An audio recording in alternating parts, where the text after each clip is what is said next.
ladies and gentlemen. Welcome back to the Twin City Trio podcast here on YouTube. My name is Cale Fleming. Alongside me, as always, my two hosts, Gavin Campbell and Tyson Snyder. How are we doing today, boys? Say it with your chest.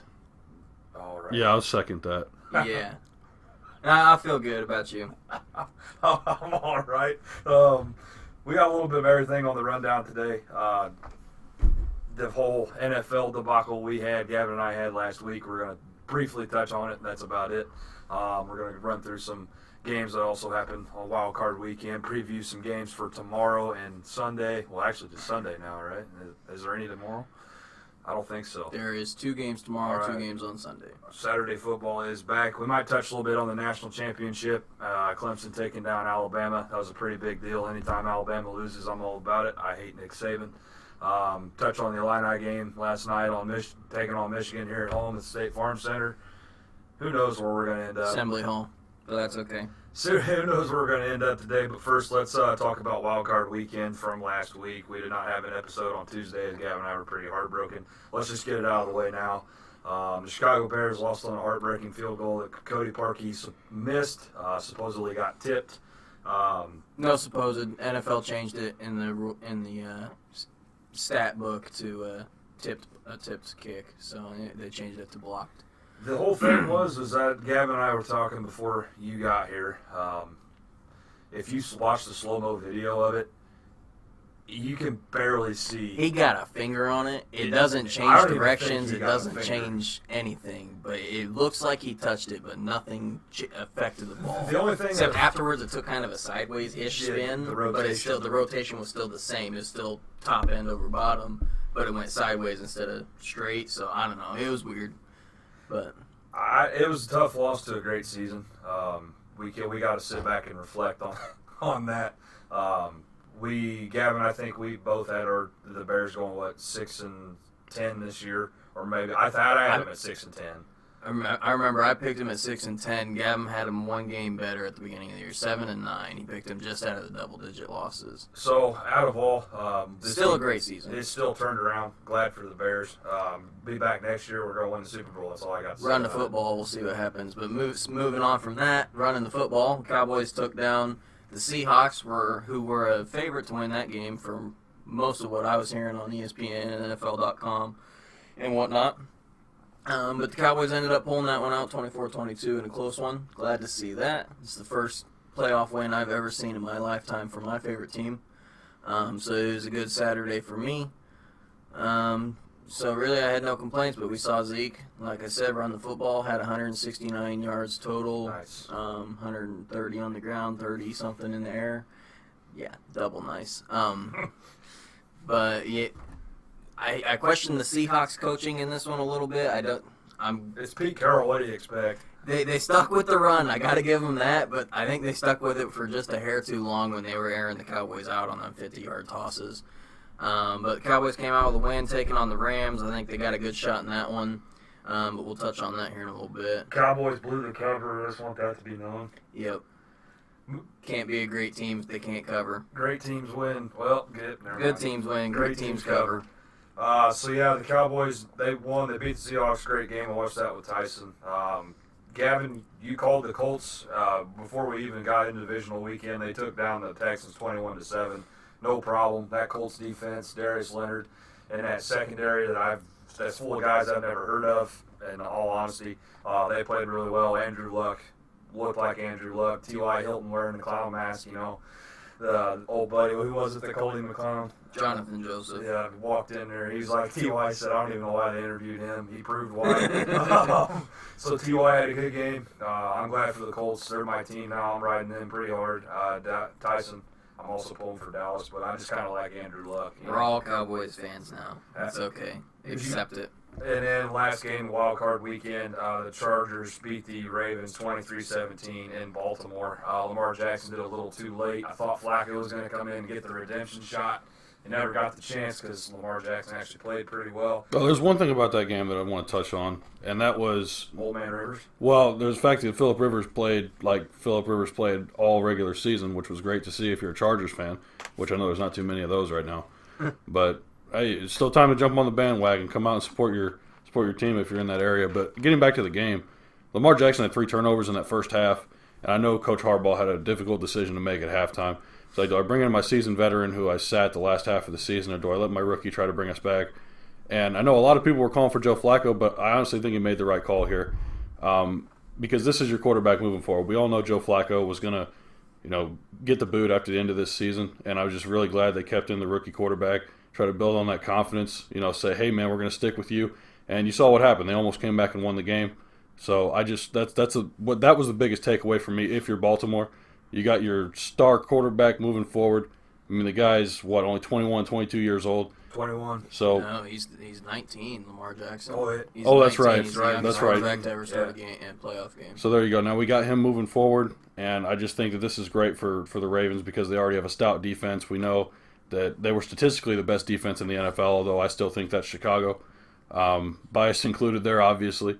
But no, you got a great running attack, and now you got a quarterback that can add to that running attack, and he's only going to get better with his arm.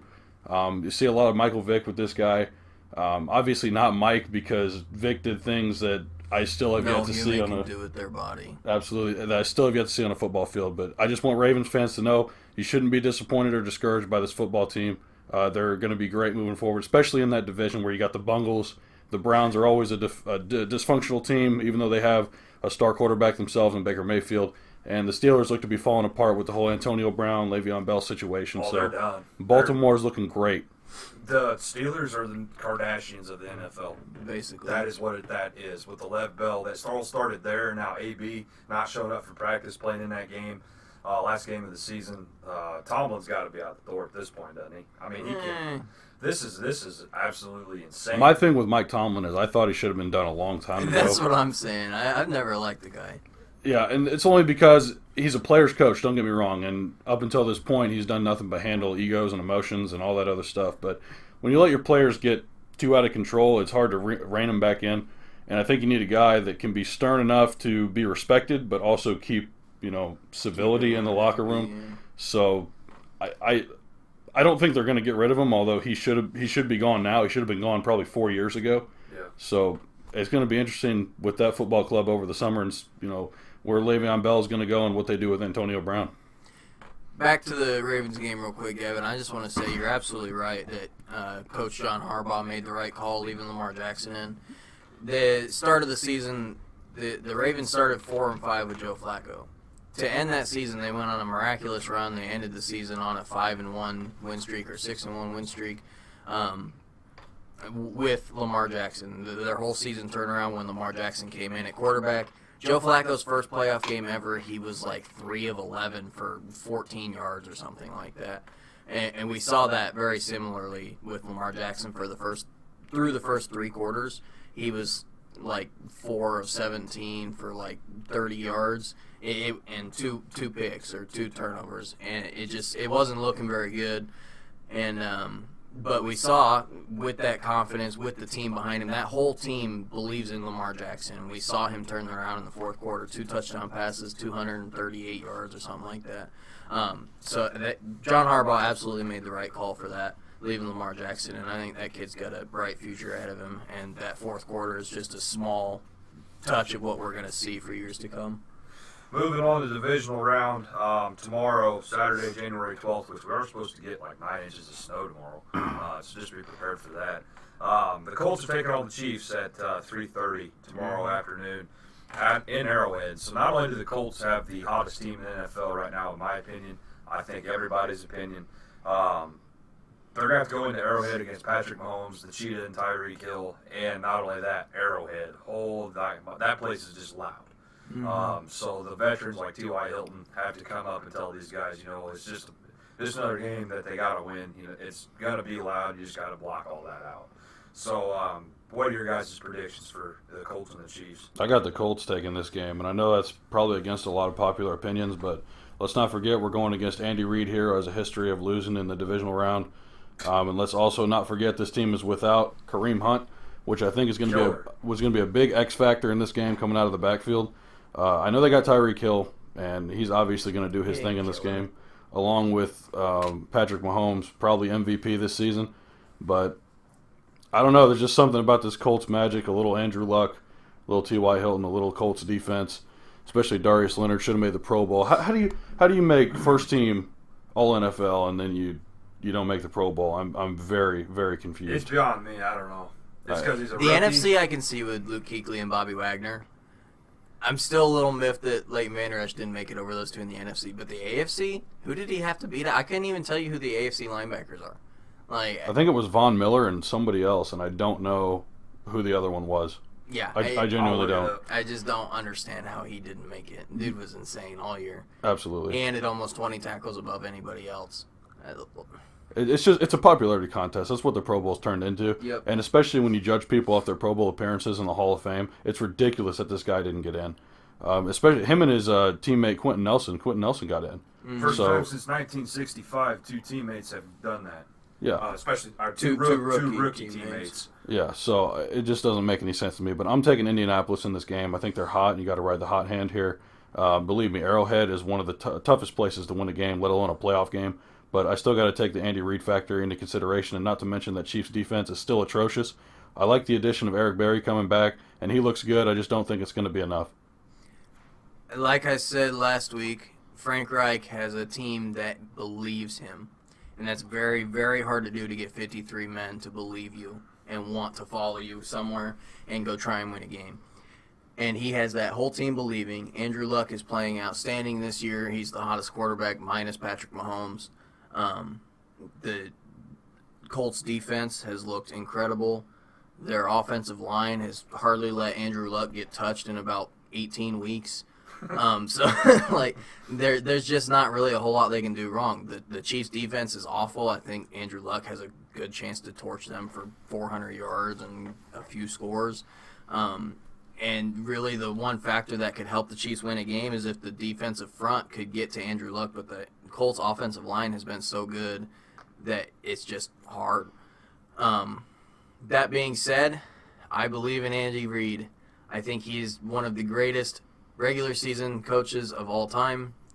Playoffs, not so much, but I think this will finally be the year that turns it around. No matter how good this Colts team is, I think Patrick Mahomes has a little bit of magic in him, and if he has anything to say about it, they're going to win this game. I think it'll be close, but I'm taking the Chiefs in this one. Outside linebackers in the Pro Bowl, real quick, are Von Miller, Jadeveon Clowney, D. Ford from Kansas City, and then inside is C.J. Mosley and Bernardrick McKinney from Houston. Who? Yeah, no idea. Kenny's decent, but there's no way he's a Pro Bowl quarterback. Darius Leonard definitely deserved to be in there. That's I feel ridiculous. like he Especially not dude from the Ravens. Who's that other middle C.J. one? Mosley. C.J. Mosley. I mean, he's decent again, but I don't even think he was in the top 10 in tackles or anything like it. Well, we saw him at the end of the season get the game-winning interception off the Browns. Yeah. Mm-hmm. So people, See that. well, that's what I'm saying. That's People, the problem with fan voting. exactly. People go off of what have you done for me lately. They don't take into consideration the whole season. Right. They just take in the past couple weeks, and if you're playing well, go ahead and get my vote. Right. It's just a big issue. So you got the Chiefs. Yep. You got the Colts.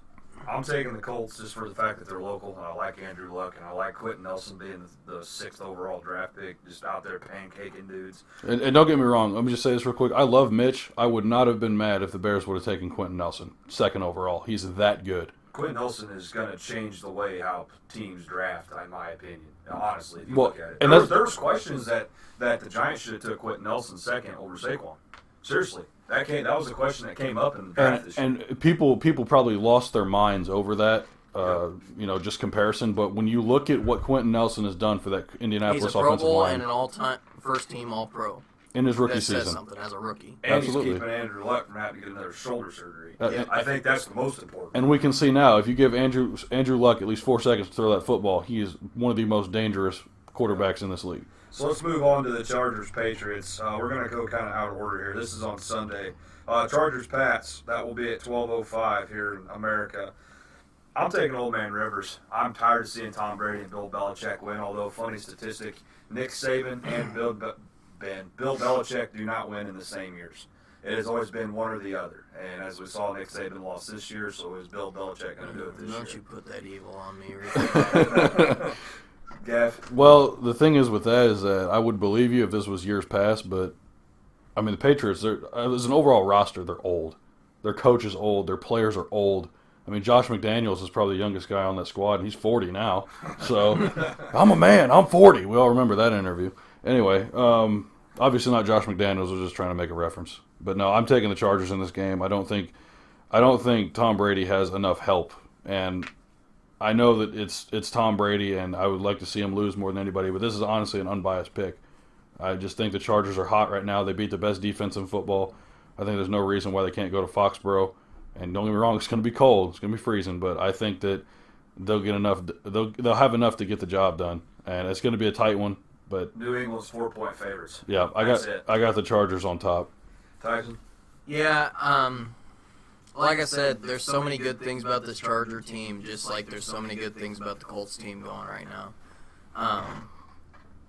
0-7 is Phillip Rivers' career against Tom Brady. 0-7. He hasn't won a game yet. I think that's one of the main factors for me. I really like Phillip Rivers as a quarterback, as a man, as a human being. I just don't think he can go to Foxborough and play in the cold when he's used to playing in that LA weather. From Southern California to New England, it's going to be very cold. There's going to be a little bit of snow. Statistically, teams coming from the West Coast to the East Coast and playing a game in the playoffs are 0-4. So I just don't see it happening, especially not against Touchdown Tommy and the greatest coach of all time. So. Well, I mean, you had them beat Baltimore, which is in Maryland. Granted, it's not as far north, but I mean, they still got the job done. It was cold there too. Yeah, I mean, obviously colder in New England, but I mean that's just a factor. Right. Sorry, I should have said 0-4 until last week when they went and beat Baltimore. I didn't think about that, but yeah. I just don't see it happening again. I mean, Baltimore also has a rookie quarterback. This isn't a 5-time Super Bowl champion, so a little bit of a difference there as well. Absolutely. So let's go on to the Sunday night game. This is a team that Gavin and I desperately want to see out of the playoffs. I don't care how it happens. I want to see Drew Brees beat these guys by 48-7. That's what I want to see. On November 18th, that's what they lost by to the Saints. The Eagles are playing the Saints down in Louisiana. They're not going to win that game. Not in the Superdome. If the Eagles win this game, I will know for a fact, without a doubt, without a shadow of a doubt, that this league is rigged to shit. Okay, and I will be pissed off because I already am pissed off. That's why I didn't talk about the game earlier, and I won't. But the Saints better win this game. If there is a game that I wanted more than anything, it is for the Eagles to lose this game by 30+ points, and I would love nothing more than to watch this team go home. Because I think on Sunday, when they did beat Chicago, that is the one day I think I hated the Eagles more than Tyson did. I mean, I hated Philly. But go Nolans, that's all I'm going to say. Drew Brees magic. Yeah, I don't see anything different happening. Like I said last week, there was a 12% chance I said that the Bears lose that game. I'm going to go ahead and say there's a 4% chance that the Saints lose this game. I don't see it humanly possible how they can lose, especially after they won 48-7 and they pulled their starters at the start of the fourth quarter.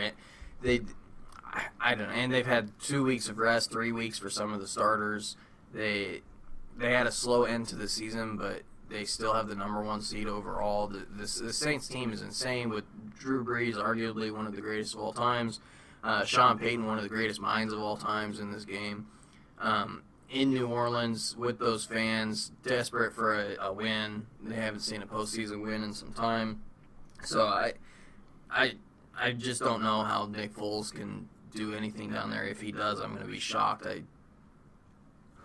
The Saints, they always look like they win their games with their offense, but their defense has been a key factor in almost all their wins. They've been shutting teams down. Top 10 all season. So I'm expecting big things out of this Saints defense to shut down Nick Foles and that crappy Philly offense. I do too. I just want to see Philly crash and burn as a city because I hate that place. Moving on, Cowboys at Rams Saturday night. That is the last Saturday game. I skipped it because it's Tyson's team taking on the Rams. Tyson, how you feeling about Saturday? Like I touched on earlier, I think we've got a good shot in this game. Similar weather, Dallas and LA, so it's not going to be a weather advantage like going from LA to Foxborough. But I think these teams are very evenly matched, and I think the key is going to come down to, is Todd Gurley healthy? And even if he is, can he get away from Leighton Vander Esch? They call him the Wolf Hunter for a reason. He will find you, and he will kill you like Liam Neeson. Like, he will find you. That's all there is.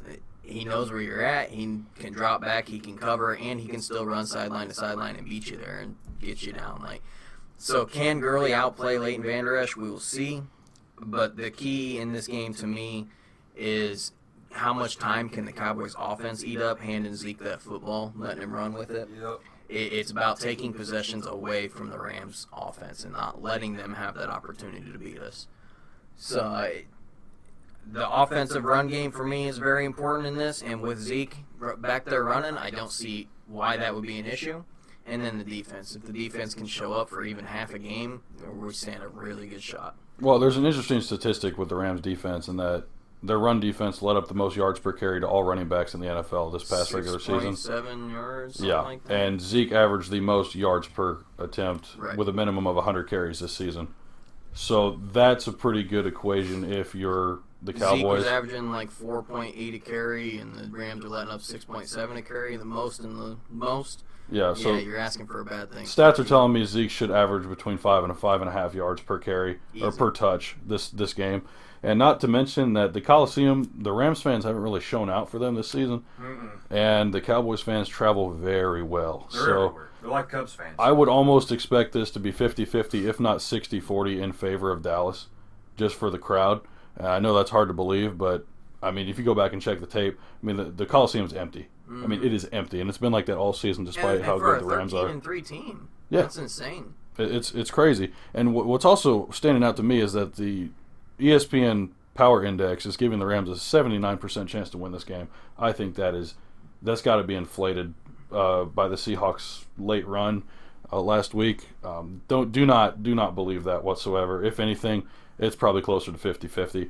I think Dallas's defense is way better. I mean, light years ahead of what the Rams have been doing, especially the second half of the season, where teams have been putting up 30, 35 points. It's just the Rams can score 35, 40 points.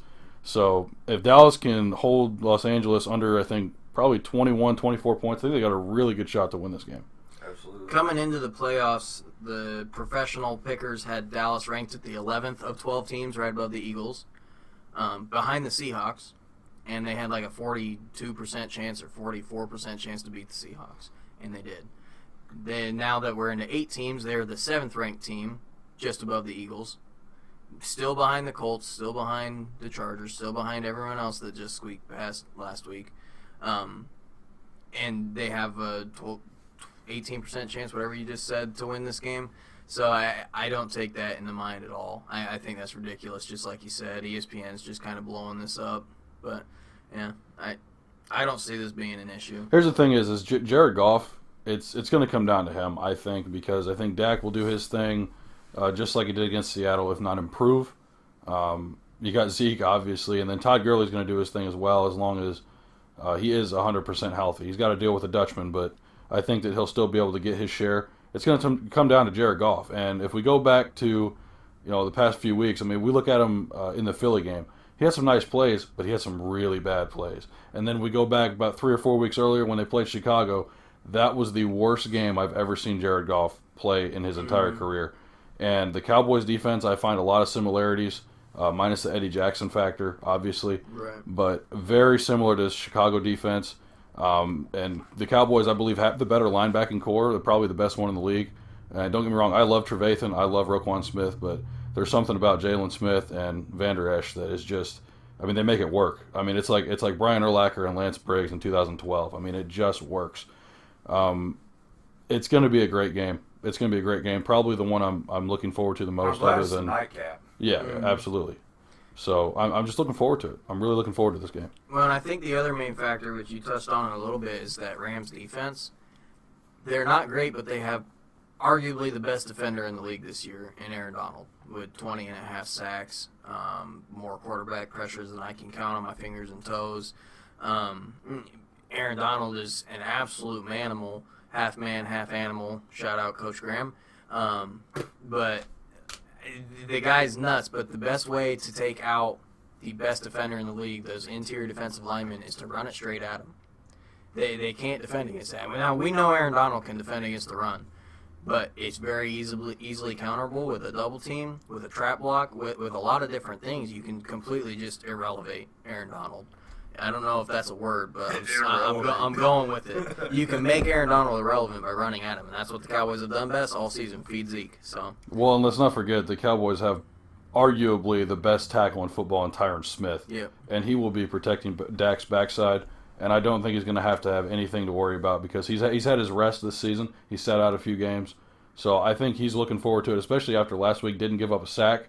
So I think that they'll be just fine on offense. Yep. You guys want to move on to some football or some college football? We can do that, we yeah. can go real quick. Talk about that Saban Bama ass whooping, yeah. Thank God. All right, so as Gavin just stated about the Bama ass whooping, that was a thing. Bama's last touchdown came in the second quarter. They ended up losing 44-16. Thank God. I hate Nick Saban. I hate Tua. I hate everything about Alabama football. I'm tired of them.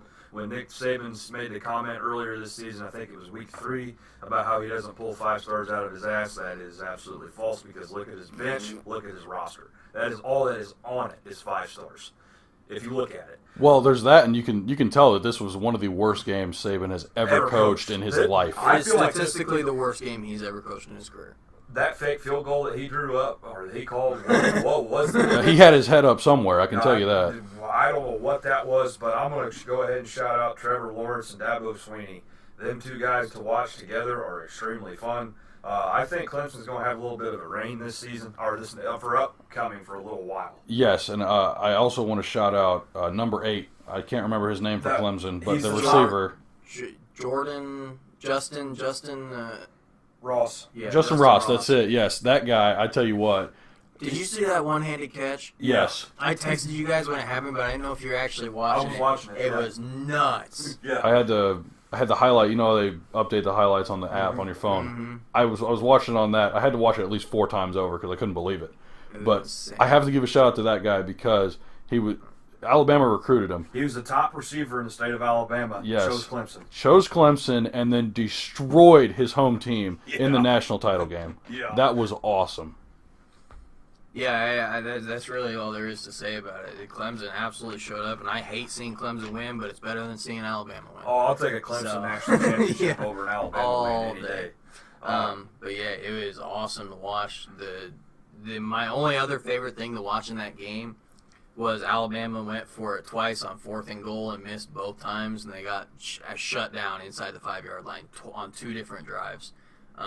With Christian Wilkins and that defense for that front 4 for Alabama showing up and just getting after it.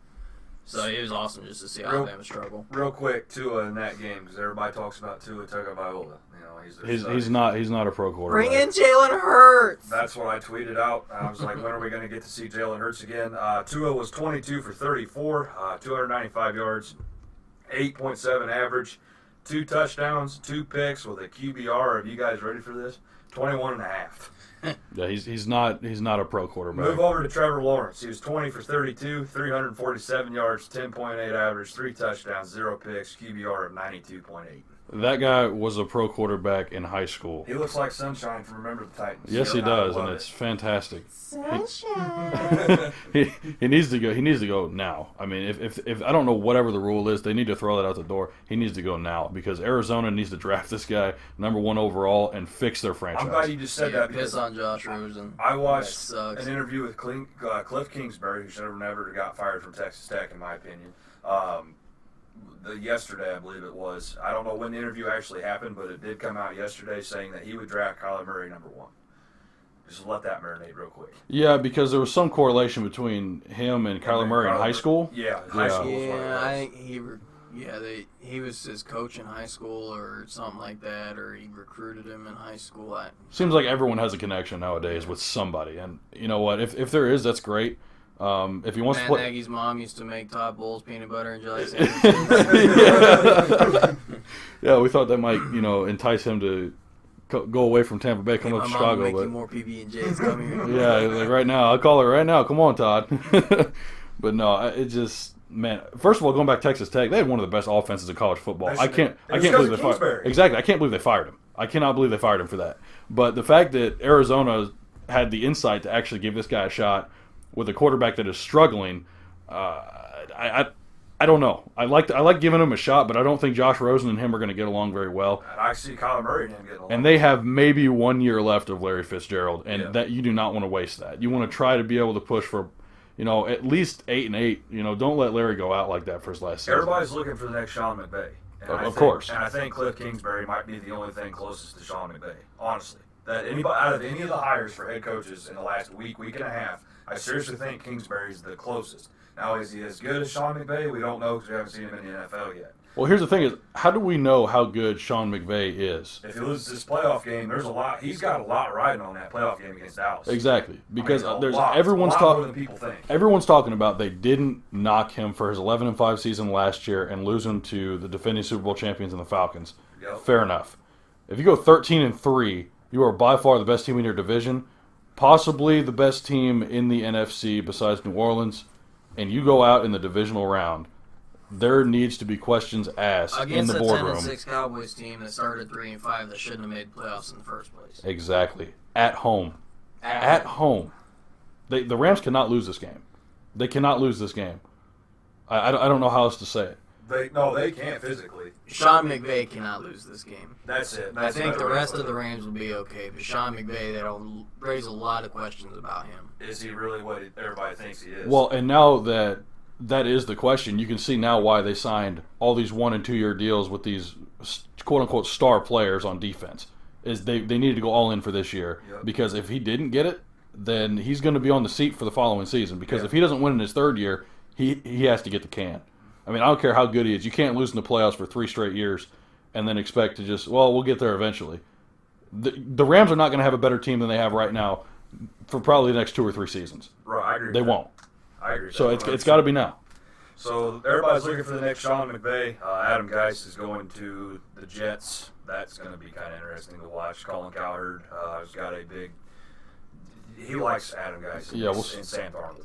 That's going to be interesting. Sam Darnold, big coastal kid, trunky, just has it all. Like, I don't know what. Listen, I like Sam Darnold. I don't like him as near as much as Colin Cowherd does. I mean, he treats him like a son, and I don't understand it. Sometimes I really think Colin Cowherd knows what he's talking about. Other times, and then I'm like, what are you saying? Yeah. Are those words, sentences coming out of your mouth? He can say the greatest thing in the sentence, or in one sentence, and then the very next one you follow it up, and it's like, what are you talking about?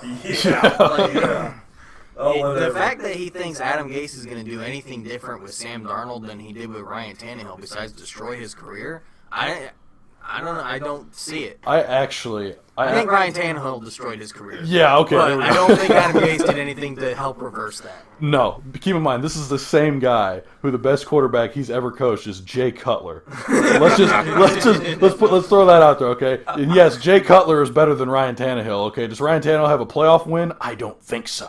No. So let's leave it at that. Let's leave it at that. Best quarterback Gase has ever had. Jay Cutler wasn't Chicago's problem. Sorry, move on.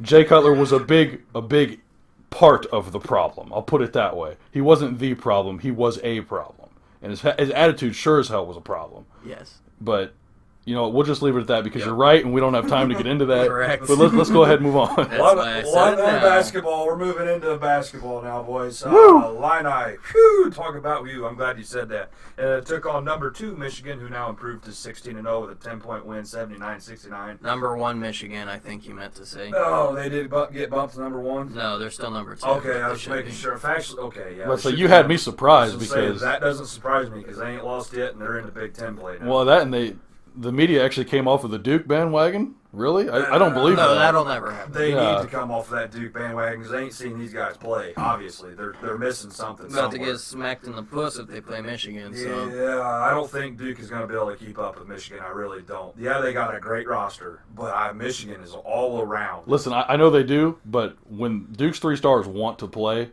they will play, and they will murder anyone in college basketball. It's going to be fun. That's what they're going to look like against Michigan is 3 stars. I really hope. Sorry. Okay, that was a good one. I got to give him that one. I think I need to leave. But I seriously hope that we got a long way to go till March. Yeah. I understand that. But I hope that Michigan is on one half of the bracket and that Duke is on the other, so that way we could potentially see them in the national title game. That's what I want to see. Well, you I want will. to see them two teams. You will. It's happened before where the two best teams in the national tournament are on the same side of the bracket and end up playing each other in the Final Four. I don't want to watch that. Here's the thing. There's no reason why. There's no reason why anywhere that either one of these teams is a 2 seed in that bracket. There's four 1 seeds. Yeah.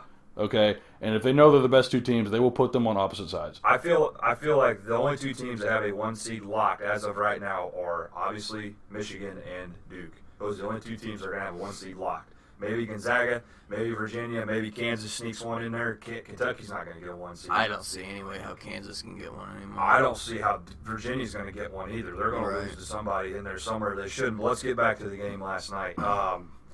Michigan has nothing but shooters, nothing but offensive talent. They have the second best. Well, actually, John Pesky, their big man, is second in blocks in the nation. I think he's behind a big man from Texas that I can't remember his name. But Brazdeikis, that guy's a stud. Even though he's 5 for 11, he's 1 for 2 from the 3-point line. He had 8 boards and assists, so in my opinion, that's an easy bucket. Well, let's move on to Io, because I can't stand Michigan. I'm not talking about them anymore. I'm talking about the positives, and the only positive in that game that I saw was Io DeSunmu. 33 minutes, he was 10 for 16 from the field, 2 for 4 from the 3-point line, 7 boards, 2 assists. He had 3 fouls, but this category right here, he had 23 points. Now keep in mind, 21 of those points came in the first half. He was pretty much quiet in the second, but he had that monstrous block on Corey Simpson. That was awesome. Yeah, he jumped out of the ceiling to get up to block that ball. He is a guy that you can build around, which is why Antoine January next year is coming and why Kofi Cockburn is coming.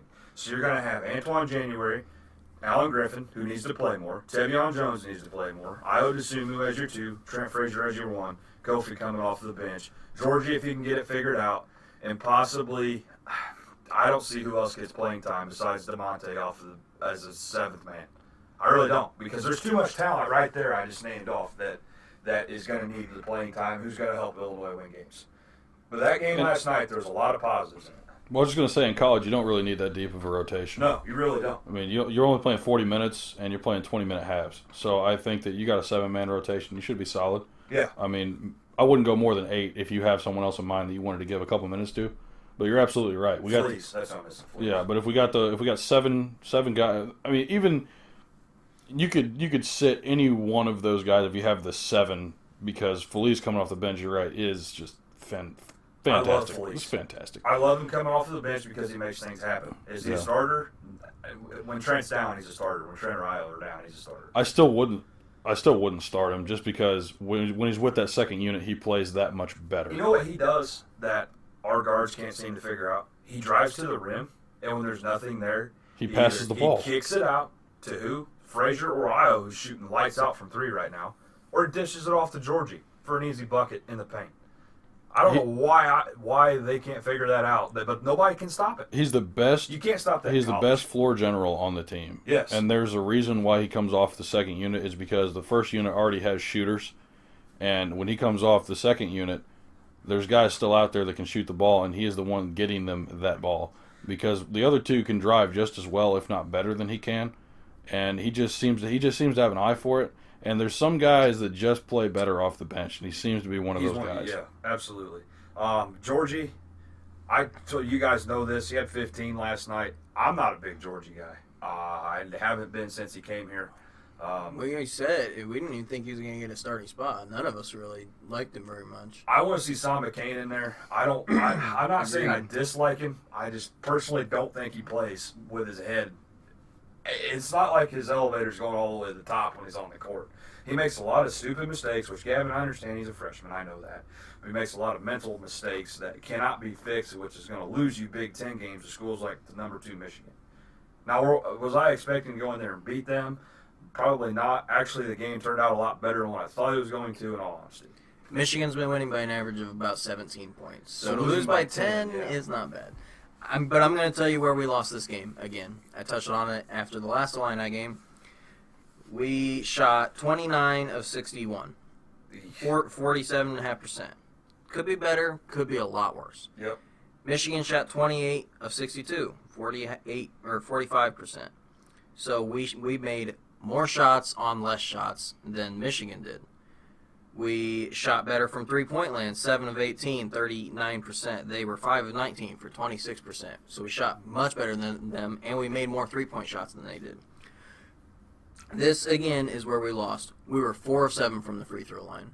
That's not awful, 57%. It should have been 7 for 7. But we shot 7 free throws in 40 minutes. Yep. Michigan, 18 of 22. They more than doubled our free throws with their free throws made. Which in college, it's the only way you win games, honestly. Well, it's not the only way, but it's a major way. 14 points was the free throw spread. They out free throwed us by 14 points, and we lost by 10. Imagine if we had similar free throw numbers. We would have won that game. So if we could get to the line, or if we could stop putting other teams on the line, these games changed dramatically. Rebounds, they beat us by 8, 38-30. Assists was close, 16-15. Both teams had 10 combination steal blocks. So the game was very, very close, minus free throws and rebounds. They out-rebounded us. So, well, we kind of figured that this team was going to be like that all year with the rebounding issue, but yeah, I mean, the rebounds throws, isn't where I'm surprising me. upset, though. But it's the free throws. Every game that I've looked at the stats now, it's come down to free throws. Illinois has had a bad problem fouling this year because last night Kipper had 1, Georgie had 3, Io had 3, Trent had 3, Aaron Jordan had 3. Off of the bench, De La Rosa had 1, DeMonte had 3. That's way too many fouls. Well, you're approaching also 20 fouls in a game. And they're gassed. Michigan had 16 personal fouls too, though. Yeah, the difference is Michigan is getting theirs in the open court, where Illinois always fouls because they can't stop people from getting to the basket. Right. So they just foul the crap out of you when you do get close to the basket, and then you get free throws. Well, see, and that's where Sam McCain, I think, comes in. But at the same time, whatever you gain on defense, you're losing on offense when you put Georgie Sean Shavili. I can never say his name. Shavili, yeah. Shavili. Yeah, I mean, just on defense, he's not as inclined, I'll say, to play on-ball defense or help defense. I think his on-ball post defense is okay. I mean, but Samba Kane, I mean, on the defensive side of things, I mean, the guy is almost 7 feet tall. He gives a presence that Georgie just can't project. Exactly, and I think we have enough guys on the offensive side of things to where, as long as teams don't leave him wide open, because he still can't shoot very well at all for whatever reason. Because we saw in his highlights prior to coming to Illinois, he had a bit of a jump shot, which we thought that would translate, and it clearly hasn't. But as long as teams, don't play off of him too much, like if they're playing a 2-3 zone or 1-3-1, whatever, everything should be fine, because what he adds on defense, I think, really helps us to minimize the gap there between our offensive efficiency and our defensive efficiency. So if they wanted to bring him on and then still keep the offense the same and just run things more on the perimeter side of things, where we know we have shooters, I think we would be in better shape. As much of a risk as that is, how much do you have to lose if you've only won 4 or 5 games this season? Absolutely. My thing is I agree with you 100%. The only thing that Kane's disadvantage right now is he is not nowhere strong enough to guard a guy like John Teskey. Right. Georgie's not even strong enough to guard a guy like John Teskey either. That dude's just a brute. I mean, he's corn-fed. The only person that could have done it was De La Rosa. And we saw De La Rosa a lot last night, but, well, not a lot, but I wish we would have seen him more. But he's the only one with the body to guard a guy like John Teskey. John Teskey, that's a grown boy. Yeah. That's a beef-fed, corn-fed. 7 foot, 285. Yeah, that's a big boy. The one thing I would add, though, is when you have Sam McCain in there, that element of his help defense.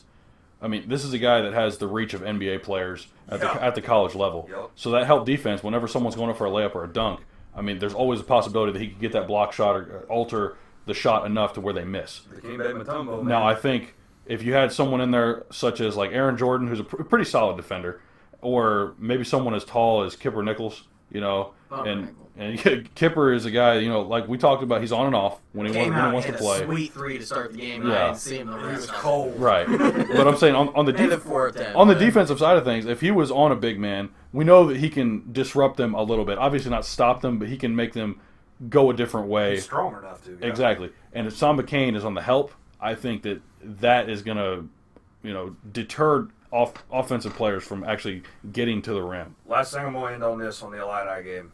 I've been beating the hell out of this dead horse.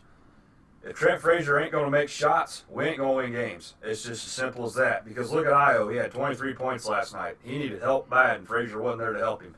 Frazier had one basket on the perimeter, and then everything else came from in the paint. This is what you've been saying, I've been saying, Tyson's been saying all season.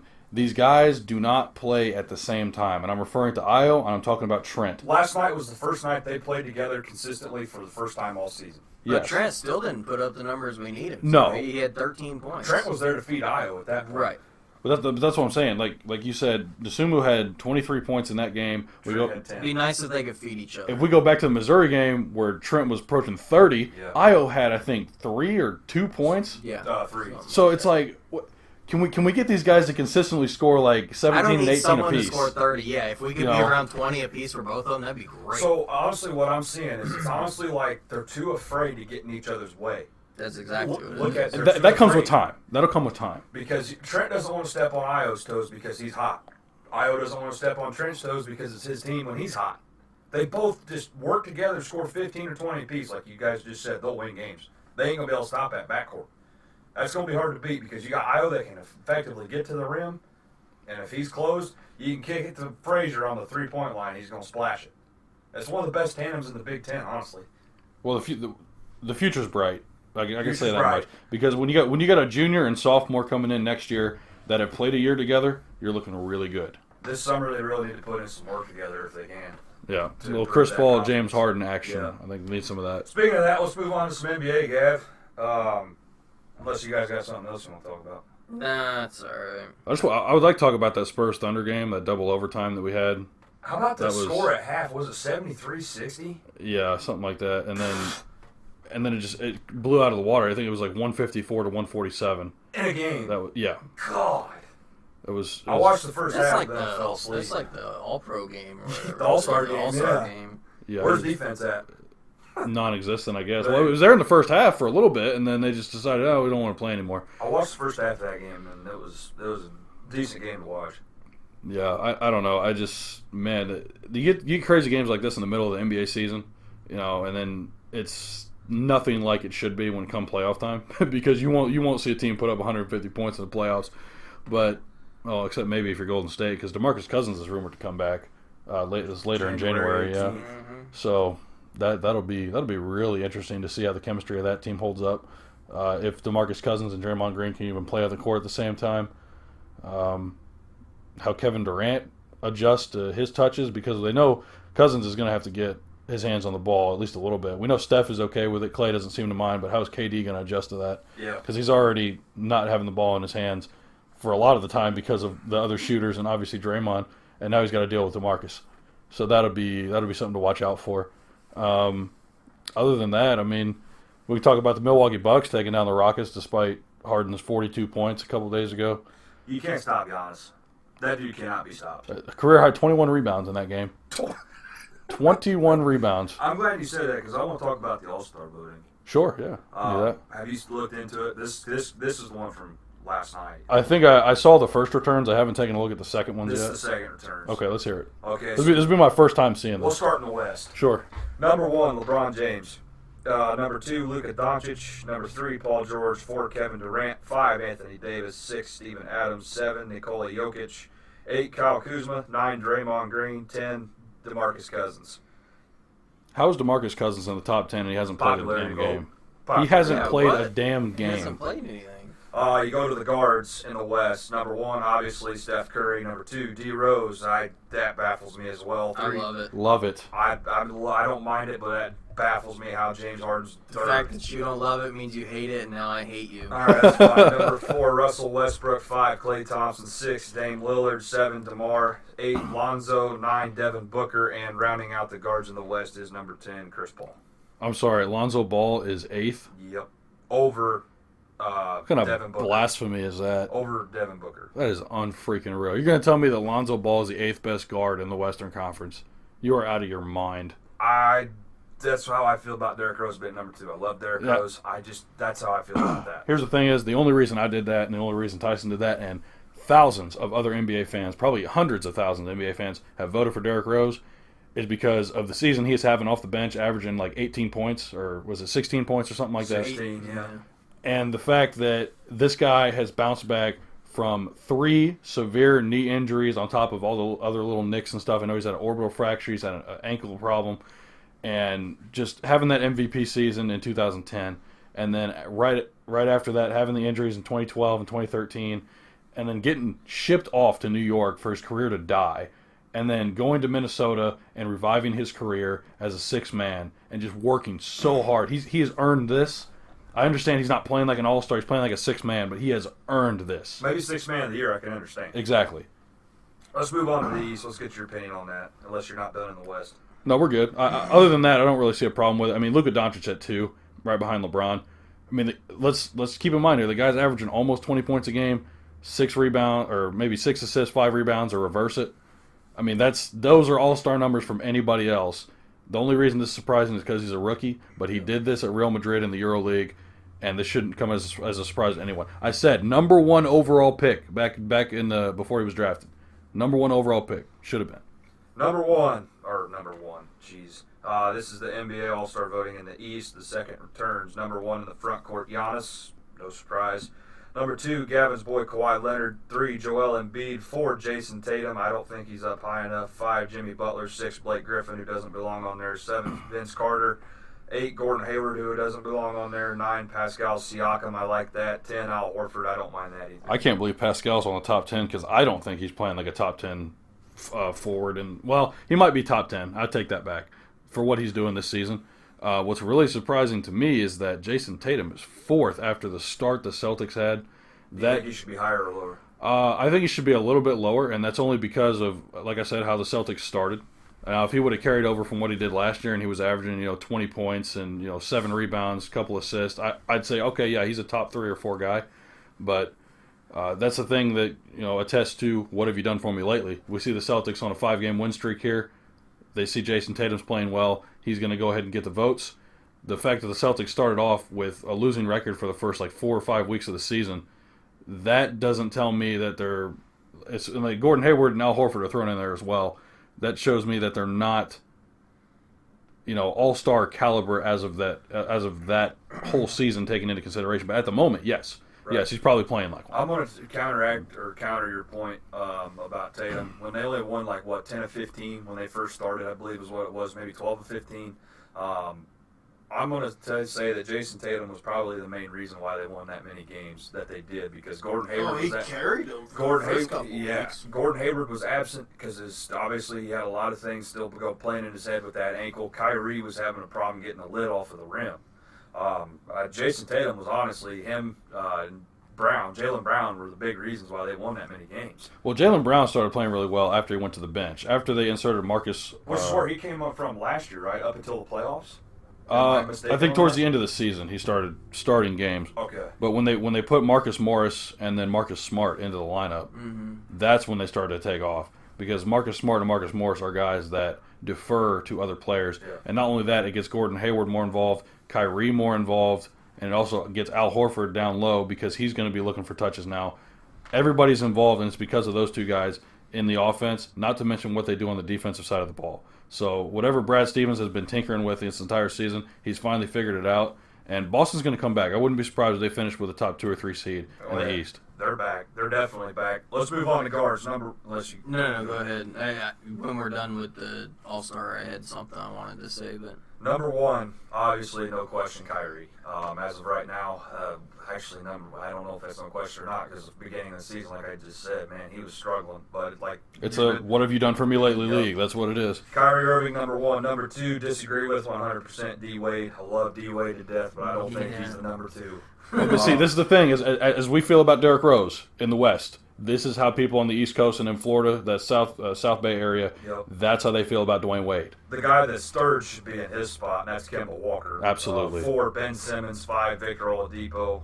It's going to hit home a little bit. 6, Kyle Lowry. 7, Zach LaVine. Don't mind that either. 8, Jeremy Lin. 9, Goran Dragic, and 10, Brad Beal. I feel like he's getting snubbed too because he's having a hell of a season. He's having a hell of a season, but the Wizards suck. They suck. Yeah, he's got to be better than Jeremy Lin, right? And Jeremy I didn't even know that guy was still in the league. Jeremy Lin, that's a popularity vote, and I'm sure people are getting there's feels back from a few years ago. There's people in China, NBA fans that love Jeremy Lin and Yao Ming, and people that represent their culture, in basketball, because China loves the NBA. I mean, they are absolutely big on basketball over there. Bonkers for basketball over there. Okay. Yeah, I said bonkers. Okay. But Jeremy Lin is probably getting a lot of votes from them. And not to mention people that also just want to skew with the All-Star voting, because we saw that Zaza Pachulia a couple years ago was in the top 10. So these are skewed. Like you said, I think Kemba Walker definitely deserves to be in Dwayne Wade's spot right now. Not to mention... I would drop Dwayne Wade down to 5 or fix that. Move Kemba to 2nd. But has Dwayne Wade even had that good of a season? He had a hell of an assist the other night, which probably sparked the voting. Well, he's still like you said, of all the people in the South Bay area. Exactly. He's still averaging over 13 points a game off the bench. He's only playing 22 minutes, so that's not bad, because if you look at his per 36-minute averages, he's actually playing like an all-star. He just doesn't play that much because he can't. Yeah. he's just too old now. But one thing that really pisses me off, and this is not a biased opinion, Kyle Lowry is averaging the most assists of his career by far. And he's not even in the top 5 for guards in the East. Yeah, that really gets at me a little bit. Listen, I understand Ben Simmons is a great talent. The guy can't shoot outside of 4 feet. No, he's not an all-star. I'm sorry. And then on top of that, you got Vic. It's probably a toss-up. Vic on the defensive side of things Lowry can't even touch that.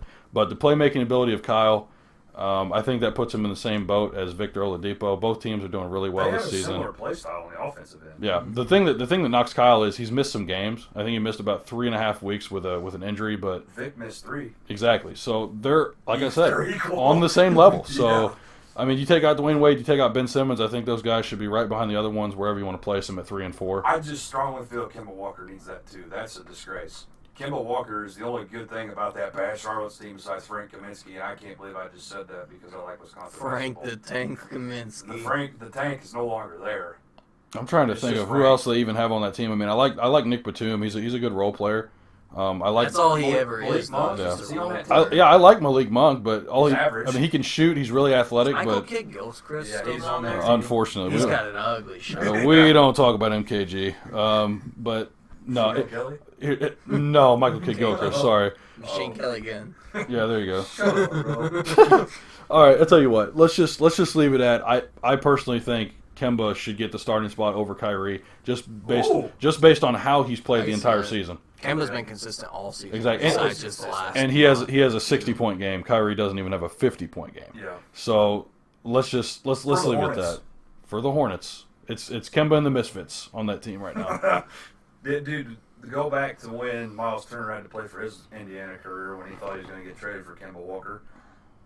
Remember that? Yeah, it could still happen. It could still happen. But I hope it don't. Here's the thing. Here's the thing: is that Kemba Walker is keeping his team just inside the playoffs. I think they're 20 and 21 right now. They're in the 8 seed. They are at the 7 or 8 seed right now. In 8. But they're just inside the playoffs, and I think that's what's keeping them there. Because if Charlotte can get a first round playoff series, that's going to bring in some revenue, and we know it changed. We know Jordan right now is all about the revenue. So if Charlotte can get into the playoffs, that'll be great for them. Not to mention Kemba. Brooklyn's in 7th. Brooklyn. Charlotte's in 8th. Miami's in 6th. Everybody bumped up when Brooklyn jumped to 7. What? So you got Milwaukee at 29 and 11, Toronto 31 and 12, Indy at 27 and 14, Philly 27-15, Boston 25-16, Miami 20-20, Brooklyn 21-22, Charlotte 19-21, then Detroit's down 17-13, and the Bulls are still losing the tank contest. Are they the worst team in the East? No, they're second worst. Cleveland's 8-34. Okay. See, Cleveland wants Zion Williamson. That's what they want. Yeah. New York is also tied with Chicago at 10 and 31.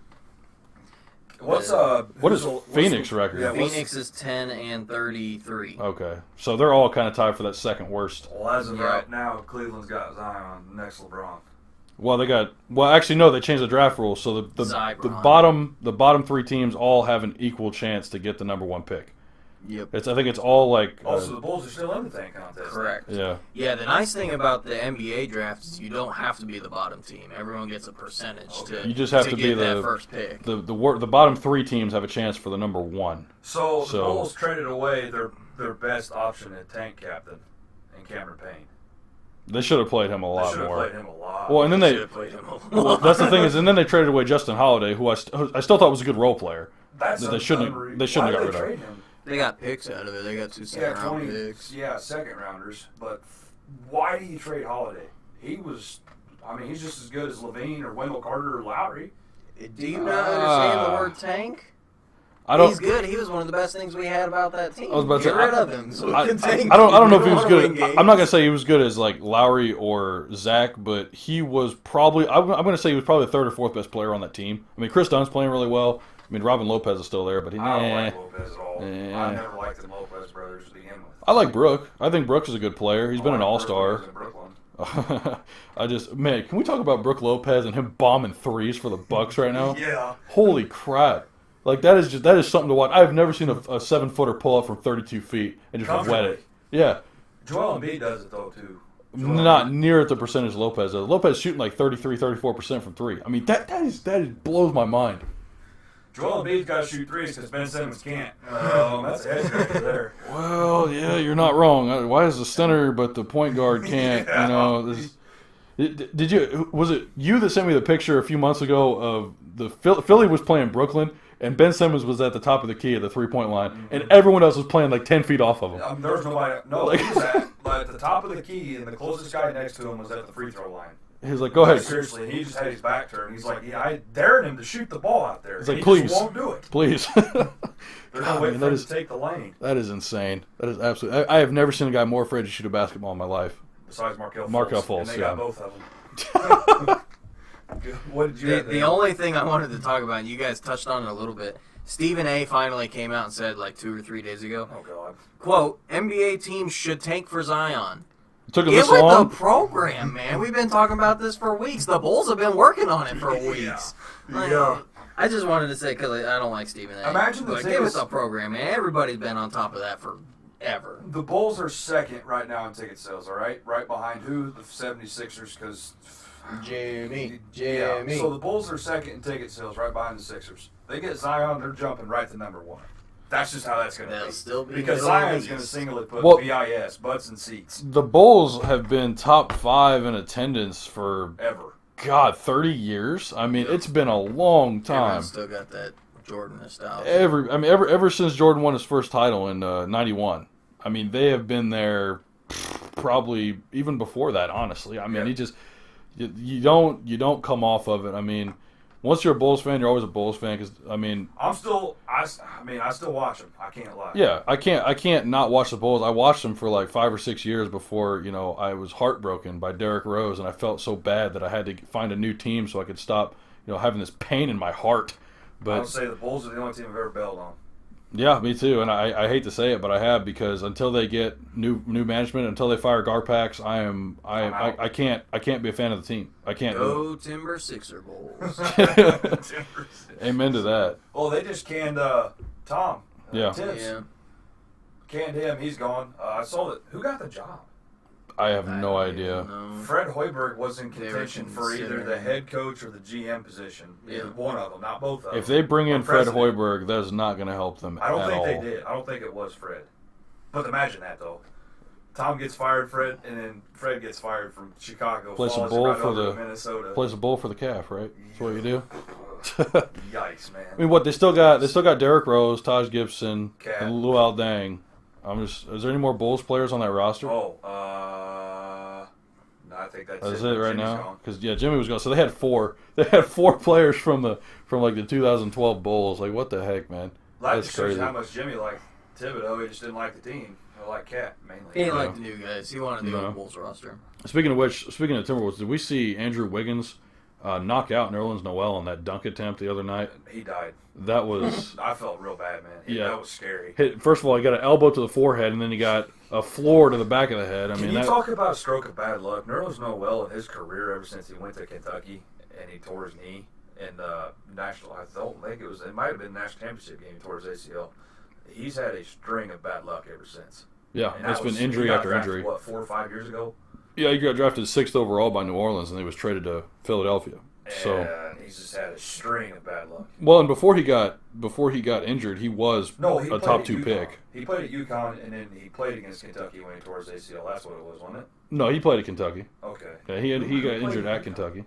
Kemba Walker played at Walker, UConn. That's what I'm thinking. was. Yeah, because they had that magic run. They made it to the Final Four and then lost. But It might have been Nerlens Noel. that could have been, yeah. But, man, that guy, I feel so bad. I feel so bad for him. And I'm starting to really not like Andrew Wiggins. I'm really starting to I not liked like him that when guy. he came into the league.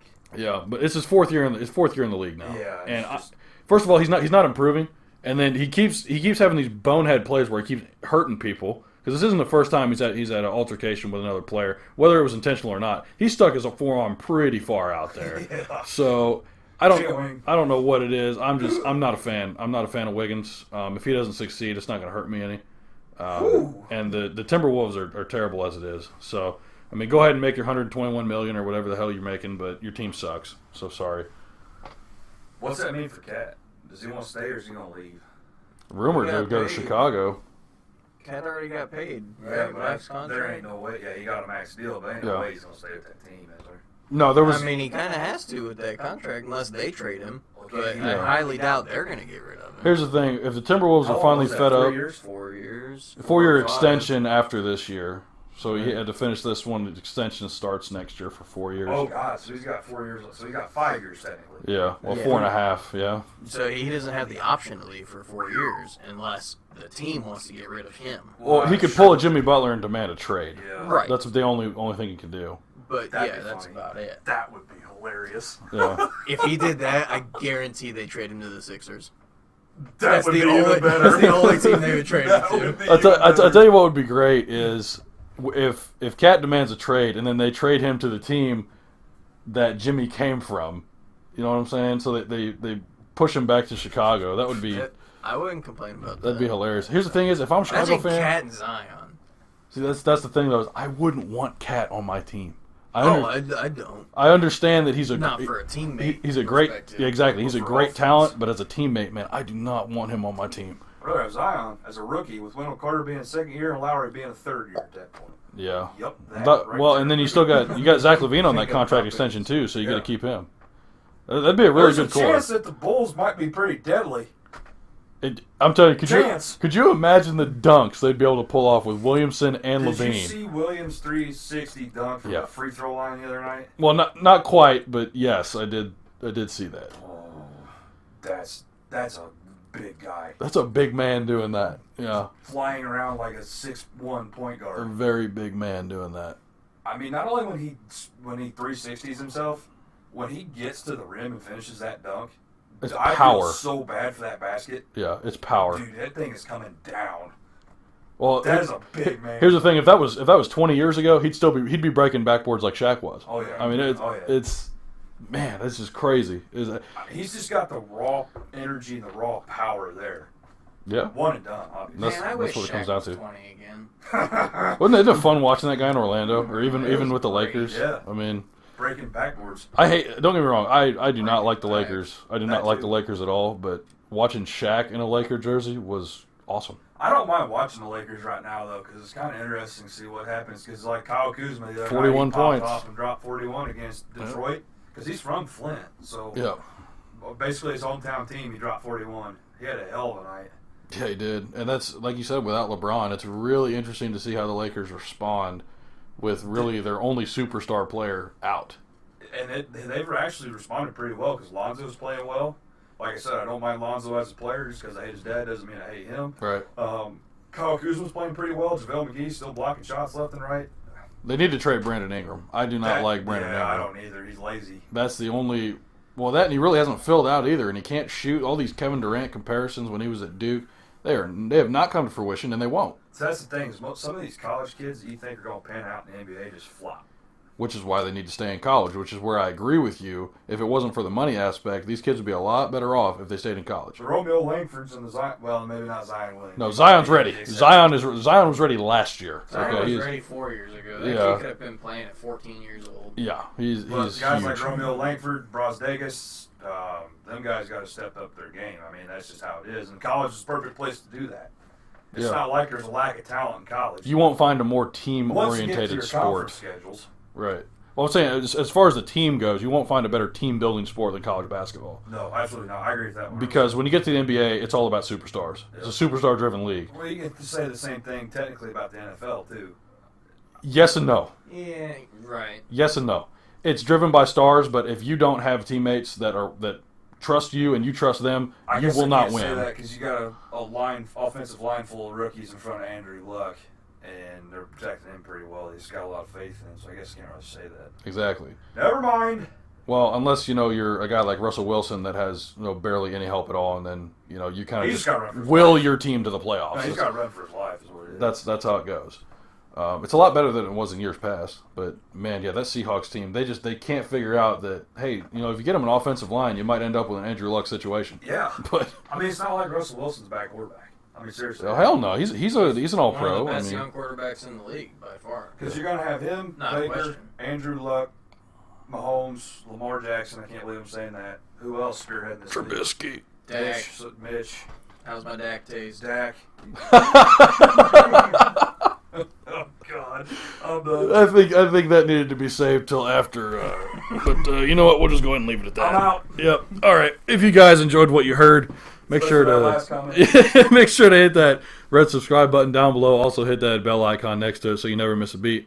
Also follow us on Twitter at our handle, and I remembered it this time, at @sports_twin. Hey there, boy. I told you I'd figure it out one day, and there it is. But other than that, go ahead and leave us thoughts, comments down below. Go ahead and leave us a like. And with that said, my name is Gavin Campbell. That was Tyson Snyder, Cale Fleming. We will see you guys next time. Peace.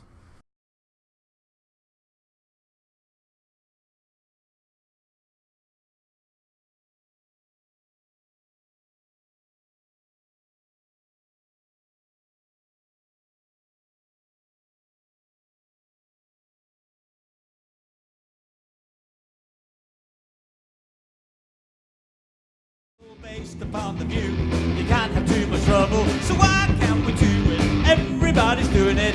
Let's start the fireworks, stand back and enjoy it. Oh, oh. Bombs